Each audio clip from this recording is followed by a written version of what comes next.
సింహరాశి వాళ్ళకు సింహరాశి నక్షత్రాలు మఘా నక్షత్రం 1, 2, 3, 4 పాదాలు, పుబ్బా నక్షత్రం 1, 2, 3, 4 పాదాలు మరియు ఉత్తరా నక్షత్రం యొక్క 1వ పాదం వాళ్ళకి ఈ వారమంతా కూడా చాలా సానుకూలంగానే ఉంటుంది. మీకు గత వారాల కంటే అంటే మీకు డిసెంబర్లో మరియు జనవరి మొదటి వారంలో ఉన్నటువంటి గ్రహస్థితి ఏవైతే ఉందో దానికన్నా చాలా మెరుగైనటువంటి గ్రహస్థితికి చేరుకున్నారు. ఈ వారమంతా కూడా ఉద్యోగ వ్యాపారాలలో రెట్టింపోయినటువంటి లాభాలు గడిస్తారు. ఈ వారం నూతన ఉద్యోగ ప్రయత్నాలు మీరు చేస్తే దాంట్లో మంచి లెవెల్కు మీరు చేరుకునే అవకాశాలు ఈ వారంలో మీకు గోచరిస్తూ ఉన్నాయి.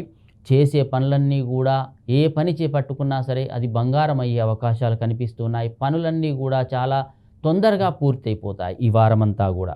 మరియు ఉన్నతమైనటువంటి వ్యక్తులతో కానీ మరియు వ్యవస్థలతో కానీ సంబంధాలు అనేవి చాలా బాగుంటాయి. వాళ్ళందరూ కూడా మిమ్మల్ని ప్రశంసిస్తారు. మీతో పని చేయాలని వాళ్ళు ఉత్సాహం చూపిస్తూ ఉంటారు. అంత మంచి గ్రహస్థితి ఉంది ఈ వారమంతా కూడా, ముఖ్యంగా ఈ సింహరాశి వాళ్లకు. మరియు దూర ప్రయాణాలు అనేవి చాలా కలిసి వస్తాయి. మీరు ఏదనుకున్నా సరే అది నెరవేరే అవకాశాలు కూడా ఈ వారంలో కనిపిస్తూ ఉన్నాయి మీ యొక్క సింహరాశి వాళ్లకు. మరియు విద్యార్థులకు కూడా మంచి ర్యాంకులు అనేవి పొందుతారు. కొత్త కొత్త ఉద్యోగ ప్రయత్నాలు చేసినా సరే అవన్నీ కూడా ఫలప్రదమయ్యే అవకాశాలు కనిపిస్తున్నాయి.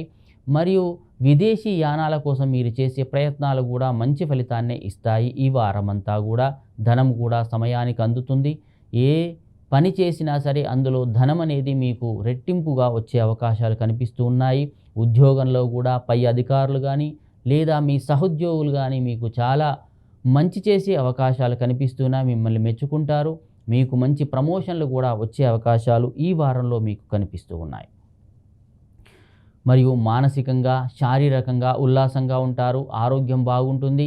మరియు కుటుంబ సభ్యులతో కూడా మంచిగా గడుపుతారు ఈ వారమంతా కూడా. కాబట్టి ఈ వారమంతా కూడా సింహరాశి వాళ్ళకు చాలా అనుకూల పరిస్థితులు ఉన్నాయి. గ్రహస్థితి ప్రకారం కొంత మార్పులు ఉన్నట్టయితే మీరు వెంకటేశ్వర స్వామి ఆరాధన చేయండి లేదా వెంకటేశ్వర స్వామిని దర్శించుకోండి. దానివల్ల ఇంకా మంచి ఫలితాలు అనేవి కలిగే అవకాశాలు ఈ యొక్క సింహరాశి వాళ్లకు గోచరిస్తూ ఉన్నాయి.